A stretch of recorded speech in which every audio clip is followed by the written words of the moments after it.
Hola, muy buenos días, queridos alumnos, ¿cómo están? Espero que estén todos bien de salud en sus casas, cuidándose, siguiendo estas clases de aulas virtuales. Les doy la bienvenida en el día de hoy y vamos a ir desarrollando pasito a pasito nuestros temas de farmacología, como les había dicho en la clase anterior. Bueno, siguiendo el programa, vamos a comenzar a conocer un poquito lo que es la farmacología y por qué nosotros la vamos a estudiar acá en la carrera, ¿sí? Farmacología es la ciencia que estudia todo lo relacionado con los fármacos, ¿sí? Un fármaco que ingresa al organismo va a realizar algún tipo de acción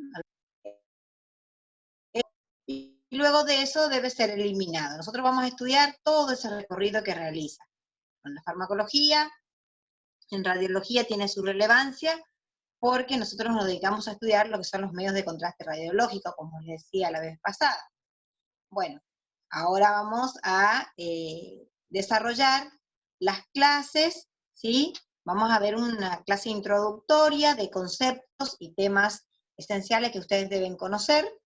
Yo les voy a dar una clase virtual y también les estoy enviando el material para que ustedes lo puedan leer, ¿sí? Cualquier duda que tengan, como siempre, a mi correo electrónico, analiafleck-06@yahoo.com.ar, me escriben, me preguntan, se sacan las dudas, si les falta el material me avisan, se los paso por el correo, no hay ningún tipo de inconveniente. Lo ideal es que a todos les llegue el material, que todos puedan participar, y después de esto les dejo un trabajito práctico relacionado con las vías de administración de fármacos, ¿sí?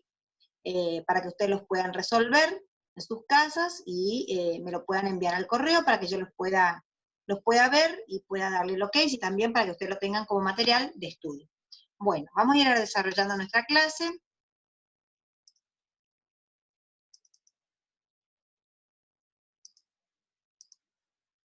Bueno, como les decía,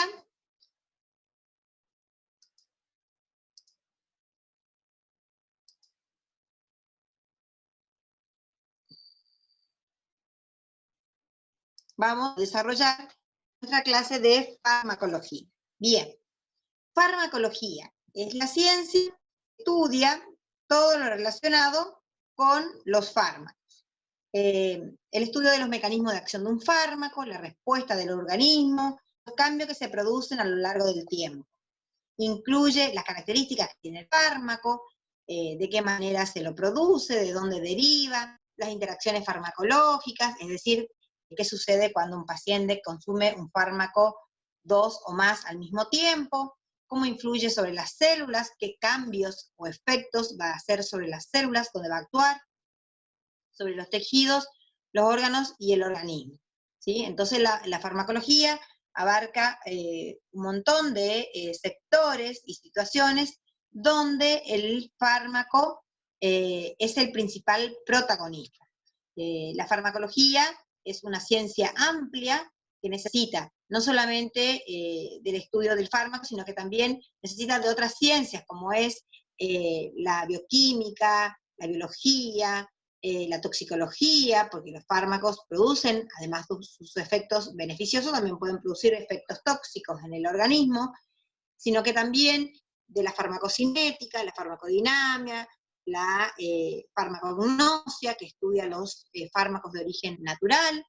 Como ustedes saben, a lo largo de las épocas del tiempo, los fármacos fueron siendo utilizados a través de lo que la naturaleza les proveía. Las personas, ante una situación de dolor o de enfermedad, lo primero que buscaban era refugiarse en la naturaleza buscando la manera de solucionar su problema. Se han usado a lo largo del tiempo muchas plantas que hasta el día de hoy son plantas medicinales que están en uso todavía, por lo tanto son fármacos porque liberan principios activos al estar en contacto con el agua caliente, y eso hace que hasta el día de hoy nosotros podamos ocupar, por ejemplo, manzanilla, boldo, incluso en el mate le ponemos, o sea, son fármacos que si bien hace años han comenzado a utilizarse, hasta el día de hoy tienen vigencia por sus efectos terapéuticos que son buenos.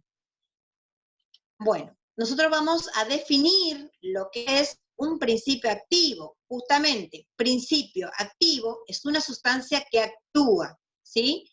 Una sustancia que, una vez dentro del organismo, va a producir un efecto.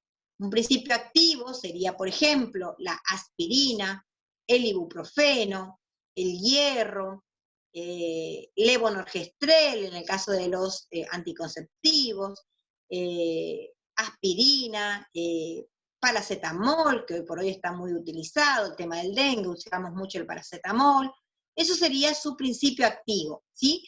¿Por qué? Porque es la droga que actúa. Si bien este principio no va solo, ¿sí? Es acompañado por otras sustancias, ¿sí?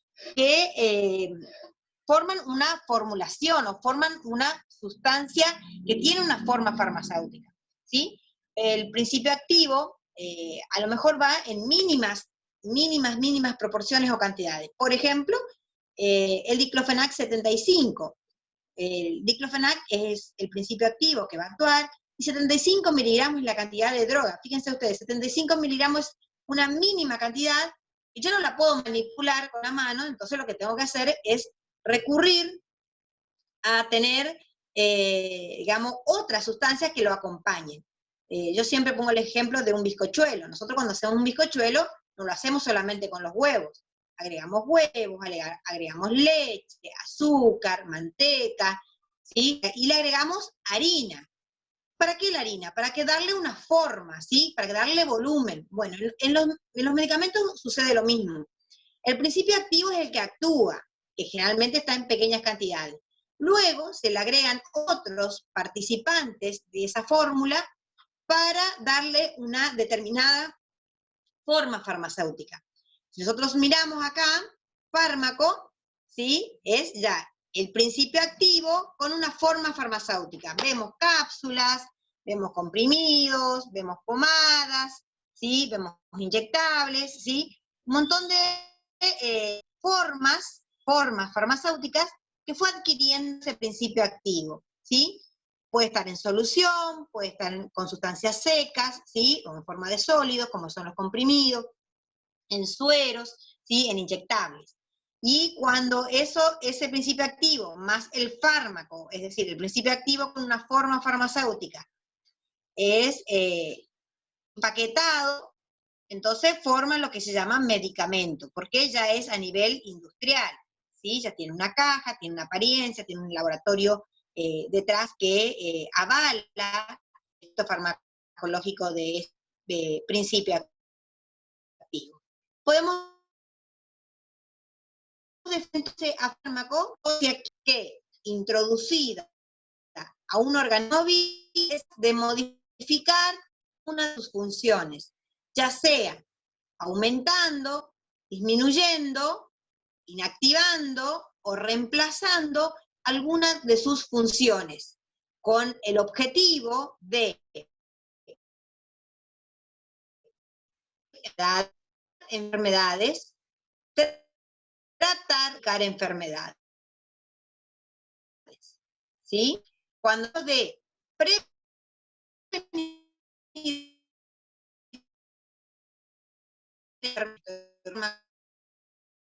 que se evitan una vacuna tipo BCG, una vacuna Sabin. Son fármacos que evitan que la persona que se coloca la vacuna se enferme. El otro objetivo es curar, ¿sí? Si yo tengo una afección en las amígdalas, una infección bacteriana, ¿sí? Puedo utilizar un fármaco para tratar esa infección, mato las bacterias y curo la patología. Otro objetivo era tratar, ¿sí? Tratar enfermedades, ¿sí? El fármaco se utiliza para el tratamiento de ciertas patologías cuando no tienen cura. Por ejemplo, aquellas enfermedades crónicas que llevan mucho tiempo e incluso pueden durar toda la vida, como es el caso de una diabetes, de una hipertensión, colesterol, ¿sí? La gente que tiene problemas de tiroides, ¿sí? Hacen tratamientos de por vida, toman medicación, ¿para qué? Para que la enfermedad no siga dañando órganos importantes, como corazón, riñones, ¿sí? La vista, y además darle una mejor calidad de vida al paciente. Por ejemplo, un paciente portador de HIV hace el tratamiento para que la enfermedad, ¿sí?, para que ese virus no transforme sus signos y síntomas en lo que es la enfermedad del SIDA y produzca muerte por debilitamiento del sistema inmunológico. Entonces, se trata la enfermedad porque lamentablemente hasta ahora no hay fármacos que curen el SIDA, ni tampoco hay fármacos que curen la diabetes y la hipertensión.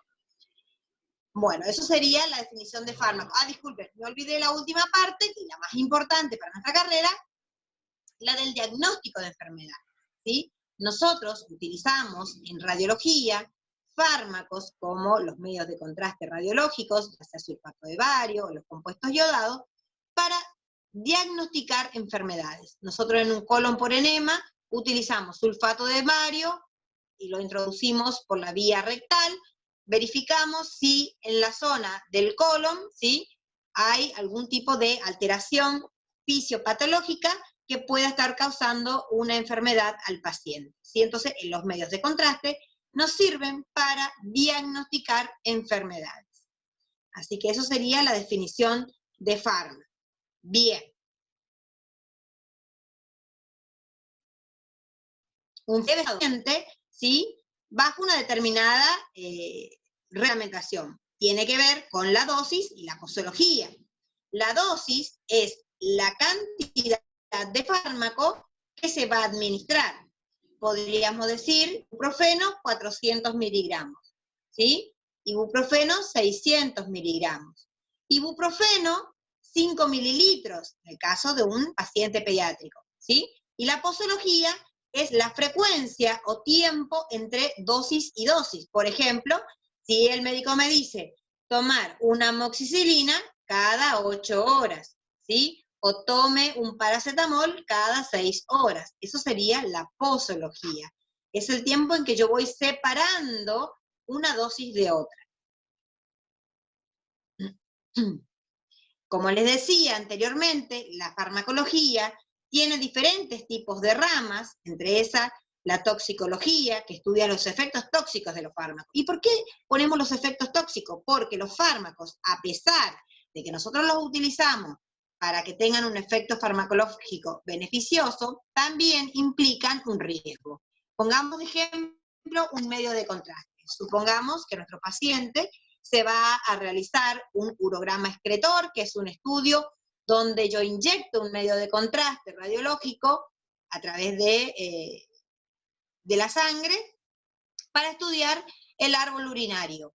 ¿Qué puede suceder? Como efecto tóxico, el paciente reacciona a través de un shock anafiláctico. ¿Y qué va a pasar? Puede poner en peligro la vida de ese paciente. Entonces, la farmacología también se encarga de estudiar esos efectos tóxicos o efectos secundarios que puedan aparecer tras la administración de un fármaco. Biofarmacia, que estudia la biodisponibilidad de los fármacos, que ya vamos a definir ese concepto. La posología, como dijimos anteriormente. La terapéutica, o sea, qué efecto van a tener los fármacos dentro del organismo. La farmacología también se relaciona con la clínica, porque va a ver para qué tipo de patología se van a determinados fármacos. Y hay dos ramas muy importantes en la farmacología, que son la farmacocinética y la farmacodinámica. Nosotros las podemos definir como la farmacocinética, que es la ciencia que estudia procesos de absorción, digestión, metabolismo o eliminación de los fármacos. La farmacocinética estudia el recorrido que hace el fármaco de ingresa al organismo hasta que es eliminado. Durante ese recorrido, el fármaco va a ir sufriendo una serie de alteraciones, ¿sí? Puede biotransformarse en el hígado, por ejemplo, ¿sí? Y todo eso es estudiado por la farmacocinética. Todo ese proceso se produce en un determinado tiempo, ¿sí? Y es necesario. También incluye la farmacodinamia, que es otra rama de la farmacología, que estudia de qué manera los principios activos actúan dentro de nuestro organismo. ¿Qué le hacen? ¿Qué funciones modifican? ¿De qué manera se producen los efectos farmacológicos. ¿Qué tiene que suceder para que ocurra un efecto farmacológico? Bueno, todo eso es estudiado por la farmacodinámica. Vamos a ir por parte, vamos a estudiar la farmacocinética. Como su nombre lo indica, farmacocinética es justamente el recorrido. Cinética es energía, cinética viene de movimiento, justamente es el recorrido que hace el fármaco desde que ingresa al organismo hasta que el organismo lo elimina, incluyendo el efecto farmacológico que va a realizar dentro del cuerpo, ¿sí? Que a eso denominamos farmacodinámica. Bien, la farmacocinética consta de varios pasos o procesos. Uno de esos es la absorción, es decir, cómo ingresa al cuerpo y cómo llega a la sangre. Segundo, la distribución. La sangre, ¿a dónde la transporta? O sea, ¿a dónde tiene que ir el principio activo? Suponiendo que yo tomo un medicamento para calmar el dolor de rodilla, el organismo, ¿sí? Va a ingresar el fármaco al organismo y la sangre lo va a transportar hasta el sitio donde tiene que actuar, que es mi rodilla. No lo va a llevar a la cabeza, porque a mí la cabeza no me duele la rodilla. Entonces, el transporte a través de la sangre va a ser hasta el sitio de acción. Una vez en el sitio de acción y una vez que actúa, ese fármaco debe ser inactivado, es decir, tiene que transformarse para que no siga actuando y posteriormente, eso se llama metabolismo, y posteriormente, que mayormente se hace en el hígado, y posteriormente ser eliminado del cuerpo. ¿Por qué es importante que el fármaco se elimine? Porque si el fármaco no se elimina, continúa actuando. Y eso puede generar efectos toxicológicos graves según el tipo de principios activos en cuestión. Bien, entonces, en resumen, son varias cosas. El fármaco, si es por la vía oral, ¿sí? Se absorbe a través de los intestinos, ¿sí? Pasa a la sangre, ¿sí? Se concentra en sangre, ¿sí? Concentración significa hay una cierta cantidad en la sangre lo transporta hacia los órganos donde tiene que actuar, hacia el sitio donde tiene que actuar. Luego de eso, vuelve a través de la sangre hacia el hígado lo metaboliza y es eliminado, ¿sí?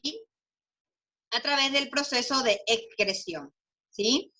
Ya vamos a estudiar cada una de las vías de excreción de los fármacos. Bien, primer paso, como dijimos, es la absorción. ¿Qué significa que se absorba? Que pase desde el sitio de administración, ¿sí? A la circulación, a la sangre, ¿sí? Acá hay que hacer hincapié de que esto también tiene que ver con la vía de administración que se elija. Si yo quiero un efecto rápido, obviamente que no voy a elegir la vía oral porque el efecto va a tardar un poco más. Si yo quiero un efecto rápido, no tengo que aumentar la dosis, sino cambiar la vía de administración. En este caso sería una vía inyectable. Entonces el efecto es mucho más rápido. Muy bien, los factores que influyen en la absorción, es decir, en los factores que influyen a que el fármaco llegue a la sangre, van a ser justamente la vía de administración, como les decía recién, la forma farmacéutica que tenga, no es lo mismo una cápsula blanda, por ejemplo, que un comprimido.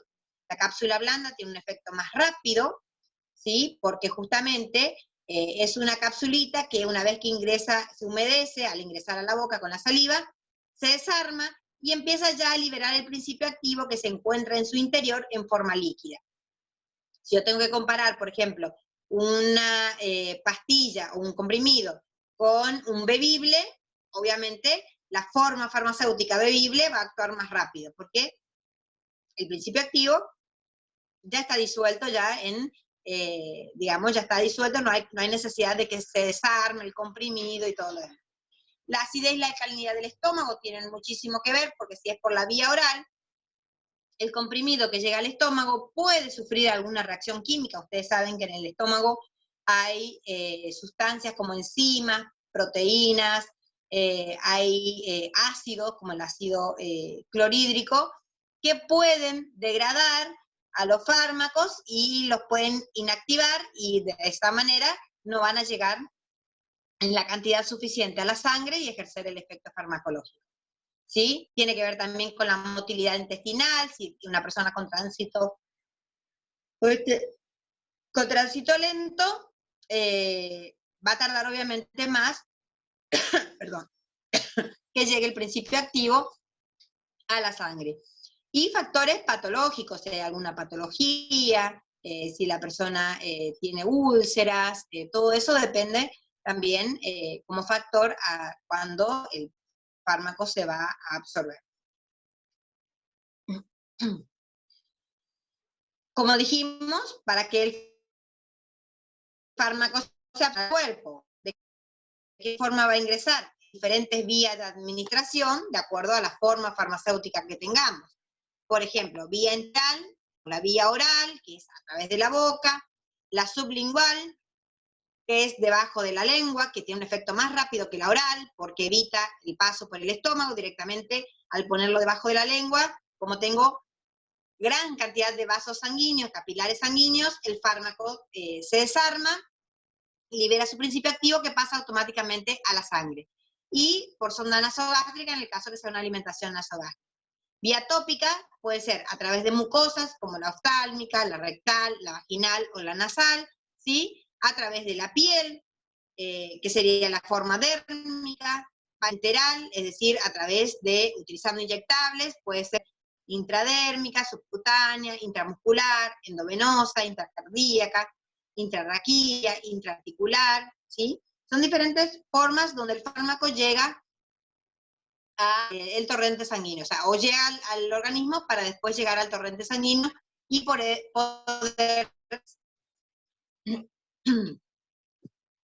Bien, una vez que el fármaco llega a la sangre, o se absorbe, que si la forma es oral, lo va a hacer en el intestino, si es inyectable, ya el fármaco directamente pasó a la circulación. El fármaco, una vez en sangre, lo que tiene que hacer es ir al sitio de acción. Una vez en sangre puede viajar solito, ustedes miran la gráfica, tienen unos dibujitos verdes. Bueno, eso es el fármaco libre, es decir, el fármaco llegó a la sangre y va a viajar solo hasta el sitio de acción. O también puede unirse a proteínas plasmáticas, la más conocida es la albúmina. Entonces, la proteína hace de transporte o taxi del fármaco. ¿Qué sucede? Si hay poca unión a proteínas plasmáticas, el efecto va a ser intenso, pero más corto, ¿sí? Es decir, ¿por qué? Porque el fármaco solito es más fácil que atraviese las membranas celulares, ¿sí? Y vaya al interior de la célula y haga el efecto. Es diferente si va con la proteína. Pero ¿qué pasa? El efecto es intenso, pero dura poco tiempo. En cambio, si va unido a las proteínas, el efecto va a ser, si bien más lento, pero ¿qué va a pasar? Va a durar mucho más tiempo. Entonces, tiene sus ventajas y sus desventajas. Entonces, lo que hace el fármaco una vez en sangre es llegar hasta el sitio donde tiene que actuar. Volvemos al ejemplo anterior. ¿A dónde tenía que llegar el fármaco? A mi rodilla, porque mi rodilla me estaba doliendo. Entonces, es allí donde va a empezar a ejercer el efecto que es calmar el dolor. Bien, entonces, el fármaco llega a través de la sangre al sitio de acción y es allí donde se produce la farmacodinamia o acción terapéutica. Ya vamos a hablar de la farmacodinamia, cómo se produce, pero lo importante que es una vez en el sitio de acción, tiene que actuar produciendo el efecto farmacológico esperado. Si yo me tomé un diclofenac porque me duele la rodilla, lo que yo espero es justamente que me calme el dolor de rodilla y no que me produzca otro efecto, ¿sí? Eso es lo esperado, ¿sí? La farmacodinamia o acción terapéutica. Una vez que el fármaco terminó de actuar, ¿sí? Una vez que el fármaco ya produjo el efecto farmacológico deseado, ¿sí? Va a volver a la sangre, y va a llegar hasta el hígado, que generalmente es el órgano encargado de metabolizar los medicamentos. ¿Qué significa metabolizar? Significa biotransformarlo, es decir, inactivarlo, ¿sí? Que pierda su efecto farmacológico para luego ser eliminado. Acá hay dos casos. Si el fármaco es hidrofílico, es decir, tiene afinidad por el agua, el hígado lo vuelca nuevamente a la sangre y lo elimina a través de la vía renal, a través de la orina. Pero si el fármaco tiene alto peso molecular y es hidrofílico, es decir, tiene afinidad por las grasas, lo va a volcar al canal biliar, al canal biliar, y la bilis va a descargar su contenido por el colédoco al intestino grueso, y aquí se va a mezclar con las heces y se va a eliminar el fármaco a través de las heces.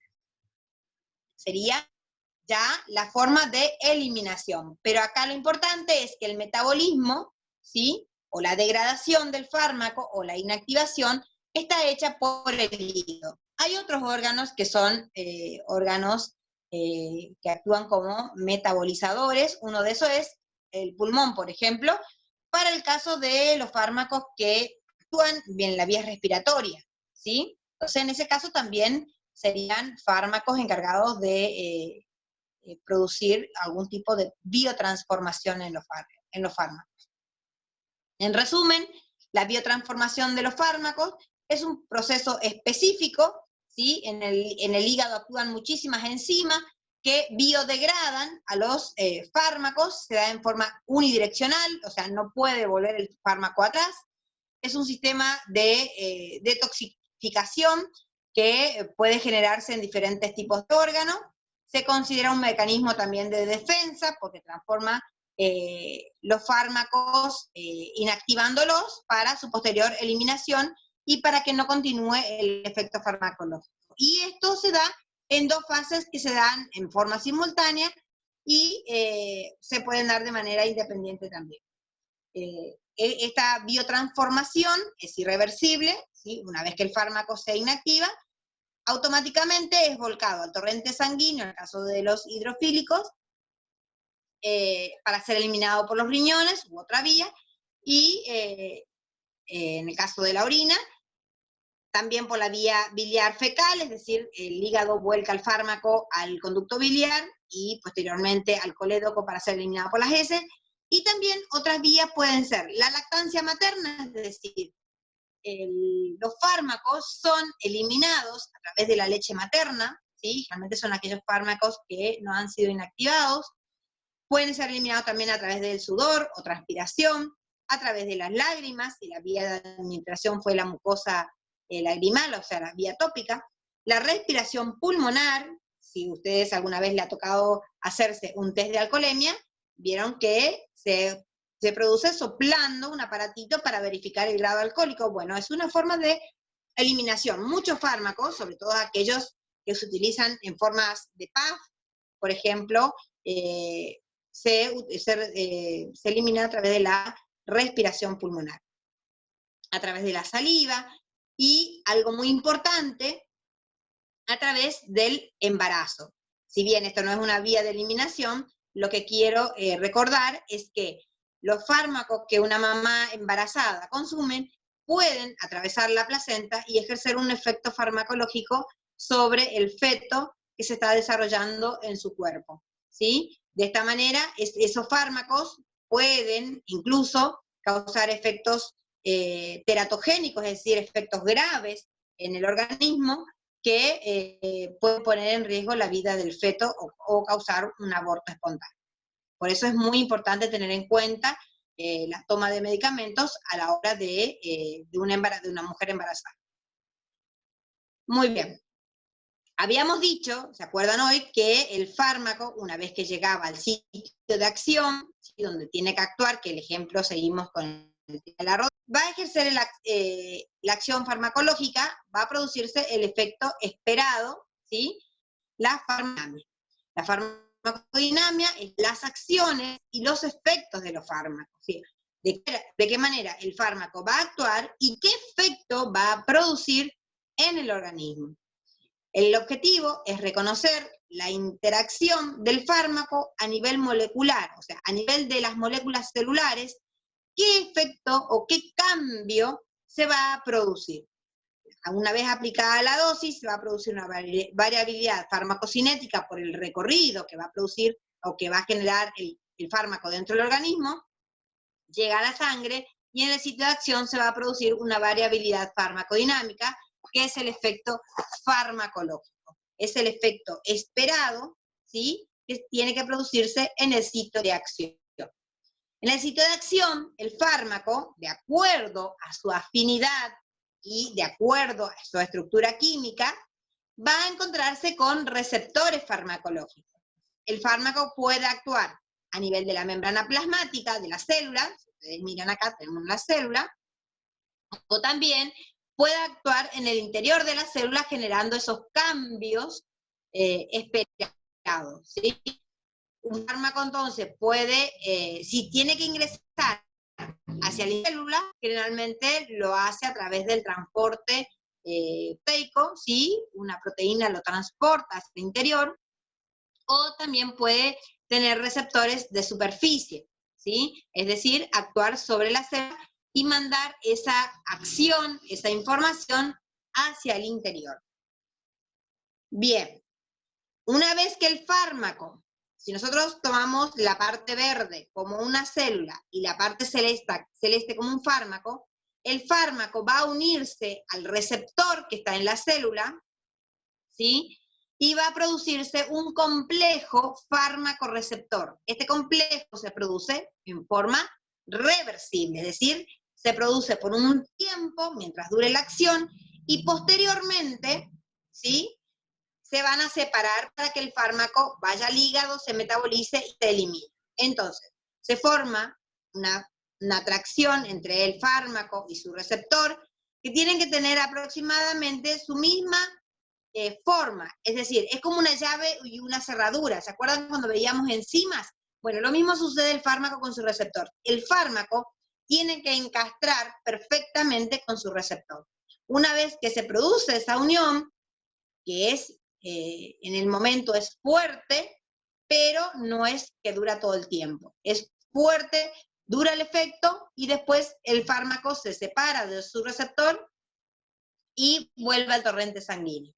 Una vez que se produce ese complejo fármaco-receptor, lo que va a suceder es el efecto farmacológico esperado, ¿sí?, que va a ser la modificación de los compuestos celulares, ¿sí?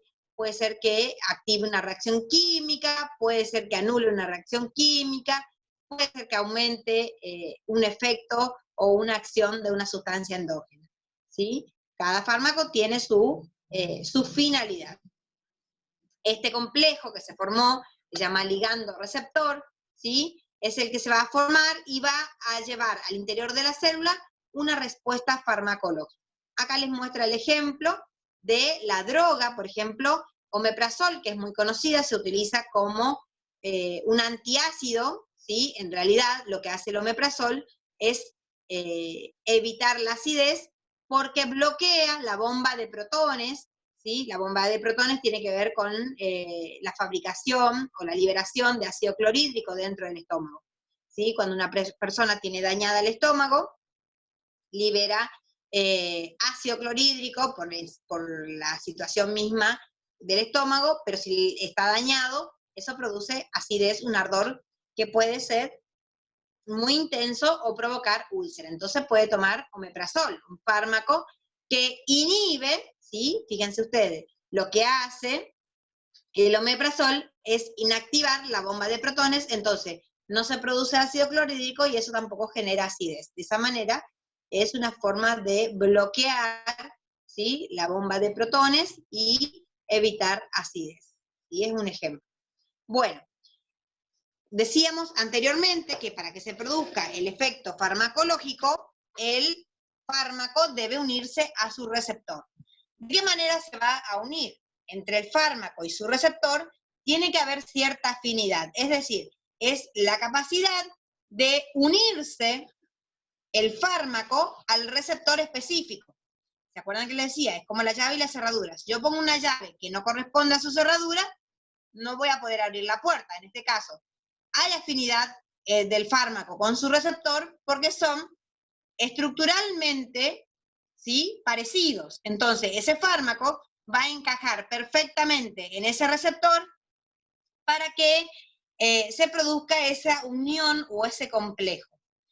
De acuerdo a esa unión, se va a producir una eficacia o actividad intrínseca que es justamente la acción farmacológica que va a ejercer el fármaco o las modificaciones que va a ejercer el fármaco dentro de la célula después de que se une a su receptor.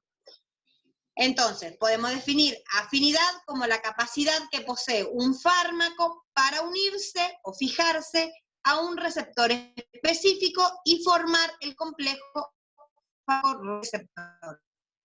Esta especificidad es la capacidad que posee el receptor para permitir el acoplamiento de un tipo específico de molécula o fármaco y no de otra. Es decir, tanto el receptor como el fármaco caen y aceptan los que son iguales o similares en su estructura. ¿Sí? Lo mismo pasa con la llave y la cerradura. Si yo coloco, como le decía recién, una llave que no corresponde, obviamente no voy a lograr el efecto buscado, que es abrir la puerta.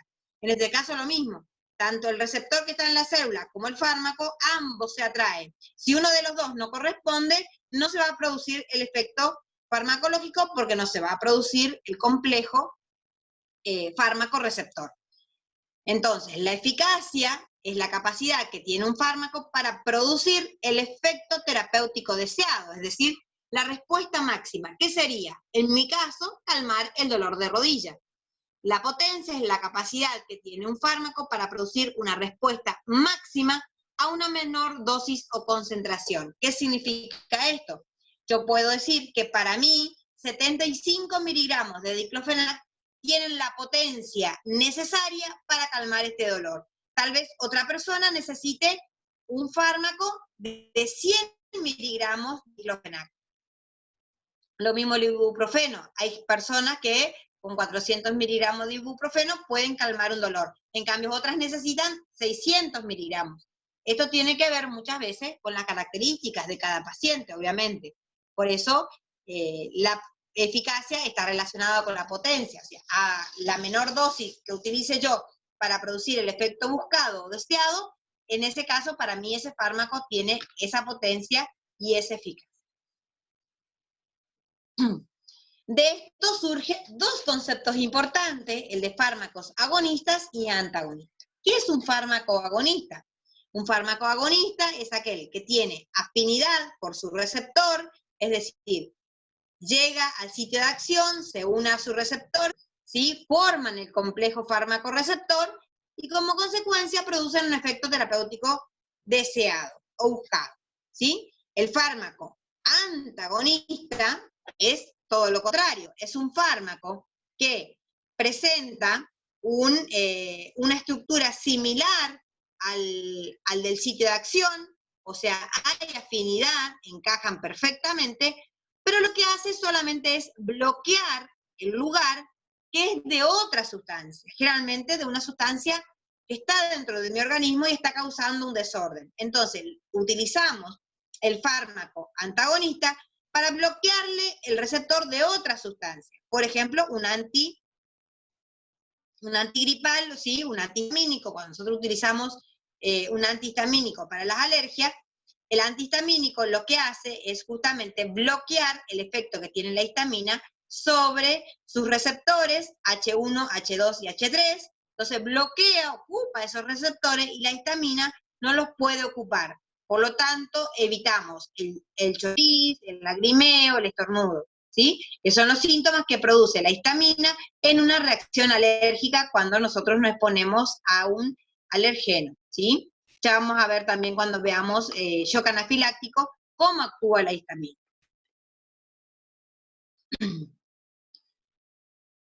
Entonces, el agonista trabaja, es decir, por afinidad se une a su receptor y de eso se forma un completo, una acción terapéutica. El antagonista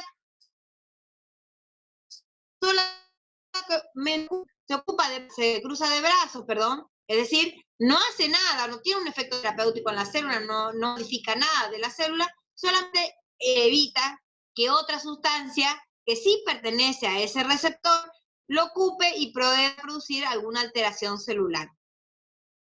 En resumen, podemos decir que el fármaco agonista es aquel que tiene afinidad por su receptor farmacológico, por lo tanto, se une a él y en consecuencia desencadena una acción farmacológica sobre la célula. Es decir, posee eficacia, es eficazmente terapéutico.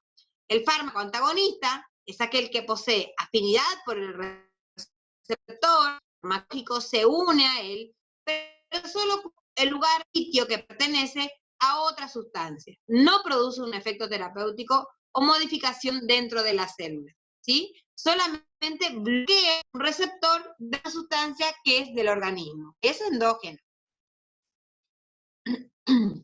Podemos definir el término biodisponibilidad como el utilizado para indicar la magnitud y la velocidad, o sea, la cantidad y la velocidad con que un fármaco alcanza un fluido biológico, en nuestro caso, la sangre.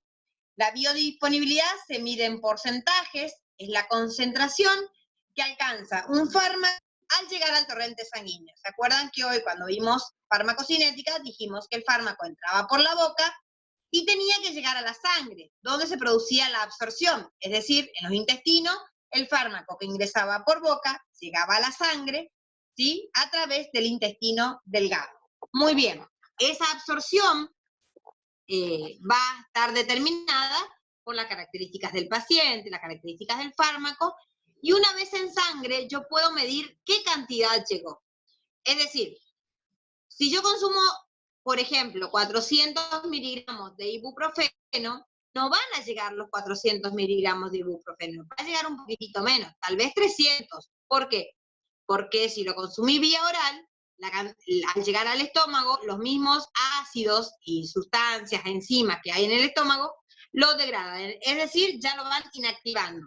Pero se sabe que los 300 miligramos que llegaron a la sangre, en tal vez media hora, son suficientes para ejercer la acción terapéutica, que es calmar un dolor. Por ejemplo, un dolor menstrual, ¿sí? La biodisponibilidad, dijimos, va en porcentaje, de 0 a 100%. Fíjense ustedes que la insulina solamente se presenta vía inyectable. ¿Por qué? Porque si yo consumiera insulina vía oral, ninguna cantidad llegaría a la sangre. Porque cuando la insulina llega al estómago, las mismas sustancias que se encuentran dentro del estómago la degradarían y no pasarían a los intestinos siquiera y de ahí a la sangre. Por eso, todas las presentaciones de insulina son vía inyectable, ¿sí? Por eso es importante la biodisponibilidad. La biodisponibilidad alcanza el porcentaje de 100% cuando, en lugar de utilizar la vía oral, utilizo la vía endovenosa. Es decir, aplico el fármaco directamente a la sangre porque estoy inyectando el fármaco en la sangre.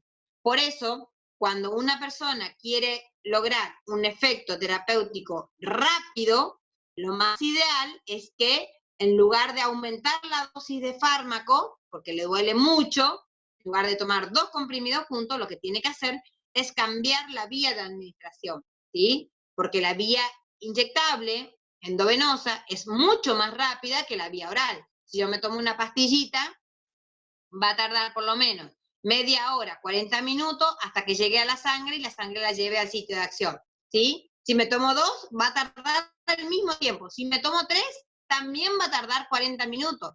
Lo que estoy haciendo es duplicando o triplicando la dosis, ¿sí? No logrando un efecto más rápido si me tomo 2 o 3, ¿entienden? Entonces, si yo quiero buscar un efecto más rápido, no es que tengo que aumentar la dosis, sino cambiar la vía de administración. Puedo ocupar la endovenosa o la sublingual para un efecto más rápido. Pero ya van a ver en el trabajito práctico que tienen que hacer, si yo utilizo la vía endovenosa, yo no me lo puedo colocar solito, tengo que tener una persona preparada, necesito jeringa, aguja, realizar la asepsia correspondiente para evitar una infección, ya es todo un procedimiento. Entonces, cuando hagan el trabajito de ventajas y desventajas de la vía oral con respecto a la endovenosa, fíjense de colocar eso, ¿sí? Bien, ¿para qué nos sirve la biodisponibilidad? Para poder estudiar la bioequivalencia. ¿Y qué es la bioequivalencia? Es la comparación bio, ¿sí? bioequivalencia, que son iguales, de 2 o más. Se dice que los medicamentos, si presentan la misma cantidad de principio activo, la misma forma de dosificación, misma biodisponibilidad tras la administración de las mismas dosis en idénticas condiciones, y los efectos farmacológicos de ambos medicamentos serían iguales. Yo puedo decir que un medicamento de un laboratorio A y un medicamento de un laboratorio B son bioequivalentes porque tienen la misma forma farmacológica y tienen efecto farmacológico. Se lo administra de la misma manera y tienen la misma cantidad de principios. ¿Estamos? Entonces, la bioequivalencia sirve para comparar 2 o más medicamentos de diferentes laboratorios, ¿sí? Eso nos facilita a la hora de elegir, ¿sí?, la medicación para un determinado paciente, ¿sí? Bien, esto es todo por hoy, esta es nuestra clase de hoy. Cualquier duda que ustedes tengan, por favor no duden en mandarme un correíto, ¿sí? Ahora les voy a dejar un trabajito práctico para que ustedes lo puedan resolver. Consta de 2 partes. La primera parte es averiguar el origen de los fármacos, ¿sí? Y la otra es sobre las vías de administración. Ustedes lo pueden resolver, me lo pueden enviar, yo se los miro, se los viso, y se los reenvío para que ustedes lo puedan guardar, si es que está bien, o hacer las correcciones en caso de que sean necesarios, para mantenerlo como material de estudio. Bueno, espero les haya gustado la clase. Cualquier duda que tengan, por favor me avisan. Estoy a su disposición, tienen mi correo electrónico. Bueno, nos estamos viendo el próximo martes, Dios mediante. Cuídense mucho, quédense en casa, traten de tener paciencia, amíguense con la tecnología, no queda otra. Así que les deseo lo mejor, que tengan un excelente día, buen fin de semana y nos vemos prontito. Muchas gracias y hasta la próxima.